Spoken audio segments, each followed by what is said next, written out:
Welcome one and all, I'm Decoy, and I got something special for you today. Because if you've ever looked out into the wasteland and thought it would be really cool to build on top of a skyscraper, then you're going to love this video, because that's what I did. And I'll tell you how you can do it too. But real quick, I gotta thank Dylan Iyer, commented in one of my previous videos and let me know about this.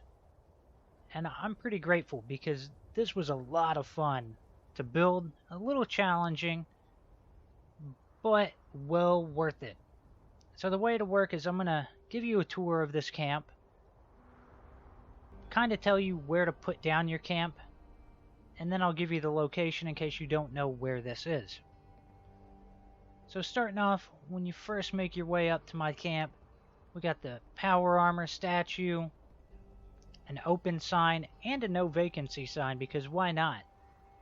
And then that turret does come in handy because enemies will spawn here. Now the debris on the ground is the key to victory, because it let me put down the water purifiers, a water pump, and the foundation. And you know, all you gotta do is get one foundation down and you are set. Now straight up in front of the stairs is where I dropped my camp. You can kind of see it. Sadly, I didn't pay too much attention to it when I was recording. It just kind of slipped my mind.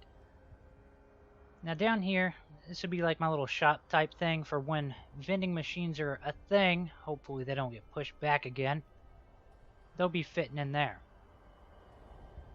Now over here, this is the brewing area with a banjo, because banjos and Nuka Shine, they go hand in hand. They really complement each other. But let's work our way back up this way. Of course, all my workbenches are right here. And this little spot back here, I like the fact that it's not overly decorated. It does have a fairly nice view looking out. But let's head up the really tall stairs.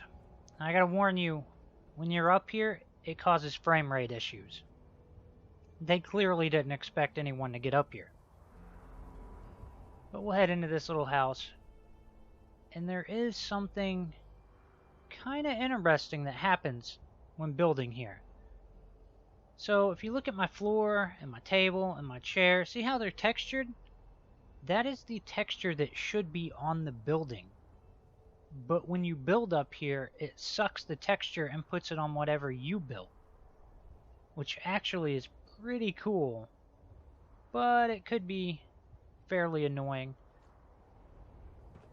Now, I'm gonna fail at jumping up here, and don't worry, I'll come back and I'll explain this whole little section right here. But let's move on to another section of the camp, because you wrap your way around here. I got stairs going down to another little spot. This is more of like a nice little hangout spot to take a break and eat. And I put a dumpster up here because why not? Alright. This also helped me justify why there's a porta potty down here, because every camp needs a bathroom. Alright, I can't stress it enough.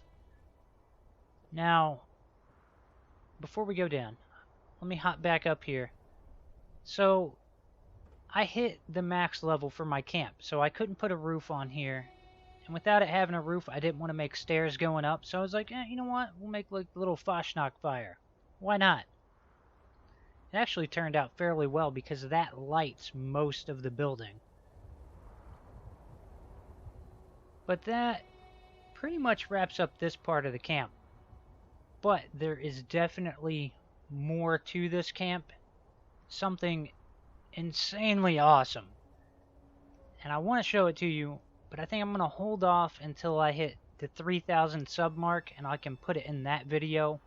I'm hoping I hit that by next Wednesday. Fingers crossed. Now, as for this location, you're going to want to look for Hornwright HQ. It's down in Charleston. Wow, my mind went blank for half a second. Charleston. Now, you make your way up this building, and you can end up right where my video started at. The camp's just right there. Super easy. Low-level enemies will spawn at your camp. Shouldn't be that big of a deal. I hope you've enjoyed this. Please remember to like, sub, and share. Later.